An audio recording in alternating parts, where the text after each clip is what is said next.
Yo, what up, world? What up, y'all? Y'all know who it is. It's Rob Mack. Here chilling with my man, Antoine Miller. You know what I'm saying? Go and tell him what you representing, man. Like, what we got going on right here, because it's a good situation, y'all. So I'm gonna let him explain what he has going on right here in this studio that we call a nice situation right here. Well, we had to go to Empire Studios. I'm the CEO of the company. We also a record label. We out here searching for talent. We record talent on a daily basis. We help people try to excel to that next level, wherever they're trying to be. The same effort you put in, we put in just as much as trying to get you to where you need to be at. We got an in-house producer that make beats. We got a great engineer here at this company. We got managements that make sure every time you come in here, everything fits your specific needs, and we're gonna take care of the artist that comes in here. We got quality control music and a nice brand new treated booth. Alright, that's what's up. And much respect to you, man, because I remember we graduated together in Millamont, man. Like, I just never knew when I first started seeing like headlights from you when you post up and kind of did your own promotion thing about bringing out Golden Empire. I was just like, wow, a guy like me needs to promote this. He needs to let you be heard. You know what I mean? You always have support from me. You know what I'm saying? So we're gonna get down for what the people want to hear, what they want to know more about you. You know what I'm saying? First off, like tell people a little bit about yourself, like where you come from originally and how you got to this point right here. Well, I'm originally from South Carolina. That's where I was born at. I did a lot of back and forth traveling from South Carolina to Wilmington to where we are right now. I was raised in a single parent household, just my mom and 3 other siblings, and it was real tough for us. You know what I mean? Ever since a young guy, always trying to figure out a way that I was going to get myself and my family out of the situation we were in, such as poverty. And, it was tough. I moved with my grandmother when I was probably around 12 years old. And my grandfather, he's an Army veteran. 2 of my uncles, they have been running a sneaker business, a restaurant, and a recording studio business, which is Slumped Over Entertainment, which I was once an artist on that label. Oh, okay. Day in and day out, I'll wake up in the studio, go to sleep in the studio. And as I was there, I was actually taking notes and learning everything. Right. So, to make a long story short, once I moved back to Wilmington from living with my uncles for a long time and my grandparents, I got back here and I tried to get a job at a fast food restaurant. And I said, this ain't gonna work.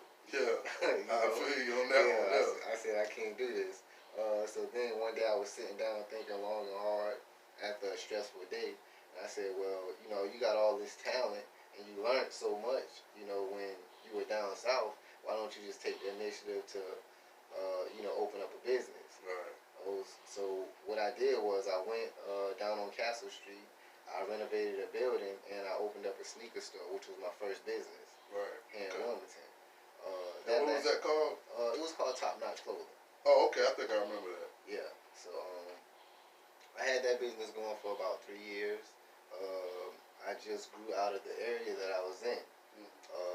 I wanted to expand, move somewhere else bigger and better. So once I did move, I went to Prince's Place. But once I got to Prince's Place, they started asking me for grocery items and stuff like that, and not so much of the clothing. Right. So I then transformed everything, to having like a mini mart, a mom and pop mini mart. Okay. I set up shop there. I started selling things. It was going pretty good for me. And then I had problems with the Arabics that were in the community, with me having a store right next to theirs. Right. So I had battles as well, growing up, and when I did become somewhat successful, I still had a couple of problems. Right. And like all of us, like you always come in with a hiccup here and there. You got people that's it's a bunch of like cutthroat. Yeah. It's a lot of cutthroat. Oh yeah. I learned that the hard way. Yeah. And then sometimes it might be people that love you, but they feel like they can do the same thing, and it's Yeah. kind of tough because this is your passion. This is like Yeah. my parents, you know what I'm saying, not to cut in your situation I'm asking you about, but my parents, like, you know, I woke up one day after like 6 months of doing this, and I'm just like, went to about to have an event. Matter of fact, I was about to be up here at the Edge. Shout out to the Edge also, but I had my son with me. Okay. And I was sitting there, we was setting up, and then I was thinking, I'm like, I remember when I was the same age, I was doing the same thing my parents doing, because my mom used to sing, my dad used to do like drums and do a little singing himself, and my uncle used to do singing also. And I was like, wow, this is like a reincarnation of the 80s, you know what I'm saying? And it was like, yo, like, when you know your passion, man, it's like, nobody don't understand until you tell your story. You know what I mean? So it's kind of like not only you telling your story, I'm telling my story also because like I'm originally from Durham, North Carolina. You know, I was born in Virginia, military base, so I'm an Army brat. But my dad was back and forth to was Fayetteville, Fort Bragg, and then we went to Durham and just stayed there for a little bit, bubbled up a little bit. Too much violence down there. That's why we're promoting to stop the violence because we left the violence. And it's kind of like we came back into violence. We grew up to violence. And it's like, wow, man, you know, the cutthroat and stuff, like, people just need to learn how to just get their passion. And if you love it, go with it. You know what I mean? So, you know, that's, I mean, it's just that, you know, I don't rarely see a lot of good people that's actually trying to do good in the community. You know what I'm saying? Yeah. And then on top of that, it takes us to kind of like, for the younger youth, to show them that, you know, you don't have to pick up that gun. You don't have to pick up them drugs. You don't have to be violent with this person just because they said something out the way to you. You know, it's a different way you can go about things. You know what I'm saying? So, you know, it's a good thing, good situation for us, man. Another question I had for you was as far as like your working style. You know, like when you come in the studio, like say if I'm an artist, I'm coming in, like, you know, what do you look for? Like, what do you expect out of that person when they come in? For all the ones that needs to know this in the future, for the future of working with this man right here. Well, I expect motivation. You know what I mean? Motivation. You got to be dedicated. You know what I mean? And you come in, you have to be, you know, ready to work. You know, like I said, I can only put forth the energy, you know, just as much as you have. You know, I don't want you to come in here and then I gotta, you know, force you to work. You know what I mean? Because you came here, you already know what you need to be doing. So I'm just looking for, you know, serious people that want to come in and they're ready to work, they motivated, they dedicated, and they passionate about what they do. Right. You know, because I take this serious, and you know, I just want to deal with people that, you know, share the same interests as I do when it comes to, you know, doing the recording thing. It's a label. You only get out what you put in. So, you know, don't come in here and you give me 50% and then expect me to give you 100%. Asking me where I'm going with this. You know, how long before, you know, I get here and I get there, and you know, I can give you advice. I can lead you to the water, but I can't make you drink it. Right. It's always hard work, dedication, motivation, and you gotta just have the passion for it. You know, the passion, it'll speak for itself. Yeah. It's like when they go out there and you sell a product. If the product good already, you don't have to do too much talking about it. You don't have to do too much. You just sell itself. You your own product. You sell yourself.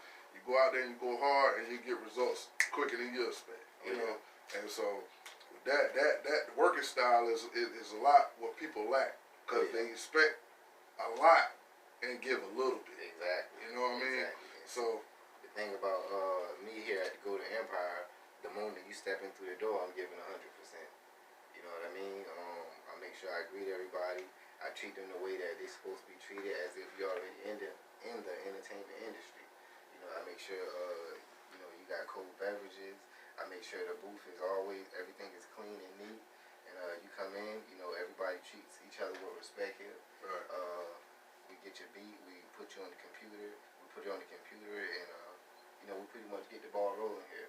Right. You know, we ain't here to take up nobody else's time, and we would like for them to do the same when they step in the door. Right. That sounds good. And you already basically gave us a bit about your musical background, but like, did you have like your own group, or did you have? You would say you were solo? Yeah, I was actually a solo artist. My uncle, he had other artists on the label, but I was always a solo artist. Right, right. What was your name out there? Like for people that don't know, too familiar in the Port City about who you used to be back in the day, because that might trigger some people, and they be like, oh, I think I've heard of him, or they might have seen you one day. Yeah. They might have been vacationing where you was at, and might have heard you spit something or whatever. So you never know. You know what I mean? Well, my name then was Fresh Money Dollars, and that still remains my name to this day. Okay, Fresh Money Dollars. That's Yeah. what's up. That's what's up.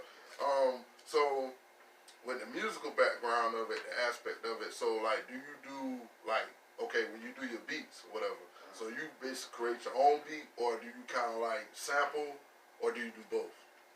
Well, what I do here at the Golden Empire is I'm the CEO, so I have a producer, somebody that make the beats. Okay. What I do is I get something in my mind, I come up with my own songs or whatever, my own verses, and I pretty much rap it to him, and he comes up with the beat. Oh, okay. To my pace, Right. that suits me. Right, right. And, That makes sense. That yeah, makes sense. yeah. Something like a feel. It's a feeling. Yeah. It's a play-by-ear type situation. My dad would say, because my dad used to have us.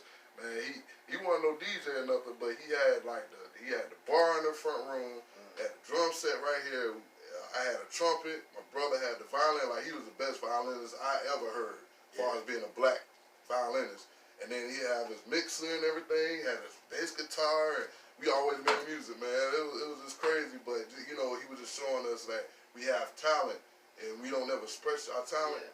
You never know how much musical background you will have until you had it. Until you look back, like that was, man, about 20 years ago. But I'm just like, damn, we had our own group, and you know, we just never applied to it because I had a passion for it, but it wasn't like, you know, oh, this gonna make me money right now, so let me go ahead and go work and put in a pension plan, and then if I get some money up, then I'll go back and pursue my dreams. So by me being in the background, though, I just like seeing a lot of cats that's actually young.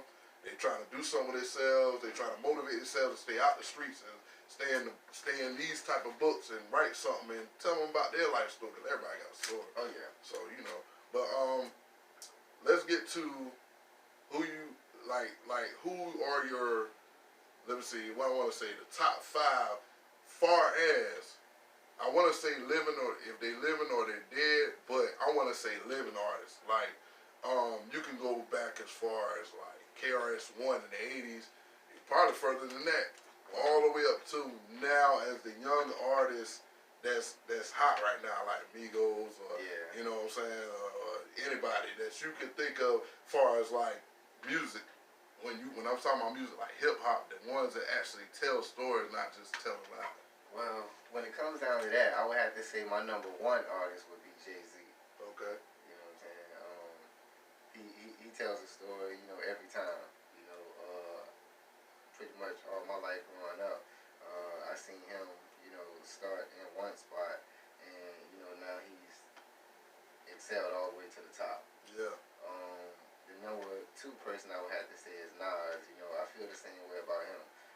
You know, he's underrated right now, but he makes a lot of good music. You know, he speaks on the truth, and I feel his rhymes every time. Right, yeah. You know, Like, so. he always give you something to think about after he done left you with the words, you know what I mean? It's more of a spiritual thing. Like, even with Jay-Z, it's spiritual, and it's like, it's hard to compare the two, but you got to pick somebody that's been consistent. Yeah. You know, that consistency makes you number 1, you know. Yeah. And Jay-Z ain't got to put out nothing for 10, 20 years. That man put one thing out and it feel like he been there and been relevant for all these years. You know what I'm saying? So, you know, that's good. 2 right there. Yeah, and I like, I also listen to Lucci. You know, that's one of my favorite artists that's hot right now. Yeah. Who else I like? Bryson Tiller, he pretty cool. You Okay. know? Yeah, he got a smooth vibe going on. Right. So I definitely dig that. And when it comes to the young artists, man, I would have to give it up to, man, it's hard to choose between Young Boy and the Baby. Yeah, boy, I'll be listening to them at work every day. Like, I think, personally, I would have to go with Lil Baby because it's just that it's like when I hear him, it's like I'm hearing Lil Wayne or something. Yeah. You know what I'm saying? It's like he's young, he's coming up, but it's not hard to tell how he's feeling, what he's feeling, and he expresses it like with a punchline. Like he just his music just something just touched me on his music. Like when Fantasia came out, it's just something that I didn't even know she was from. I felt she was from North Carolina, but I didn't know, but I felt she was from North Carolina. You know what I'm saying? And when you can feel music, it's not about what they say, it's about what you feel. Yeah, and speaking of feel, you know, hold that thought 1 second. There's one person I left out, you know what I'm saying? But Rollo, man, Free Rollo. You know what I'm saying? He from down there in Atlanta. You know what I'm saying? He was doing his thing on the rap scene for a little minute. I think he was signed with Gucci Mane. Yeah. And you know, he under federal indictment right now. You know what I mean? But that's somebody I listen to his music, and you know, it's real. It's authentic. Right. You know what I'm saying? So he's from the streets as well. He had it tough just as well as a lot of us that's in the music game. That's how we express ourselves. Right. But I definitely can relate to him, and I like what he's doing. You know, and I hope he get out real soon. Yeah. It's a lot of them. Like even with Gucci Mane and T.I., like you know they went through federal time or whatever. Man, could have been some of it could have been messy, bull crap. Could have been. It was serious. Like with T.I. with guns and stuff. It was serious. Yeah. But you know, they overcame that. You know, luckily it had some money on top of that, and it got good lawyers, and it got out of that situation. And they said, you know what? They woke up. Eventually, woke up. You know, I get out of this. I'm going full speed with my potentials. Yeah, but there's more to it. You know, with Rollo, he did something that I never seen an artist do in my whole life. You know what I mean? He went and actually bought a whole apartment community. Okay. You know what I'm saying? He paid the rent for everybody that lived there. You know what I'm saying? They didn't have to do nothing. Pretty much just, you know,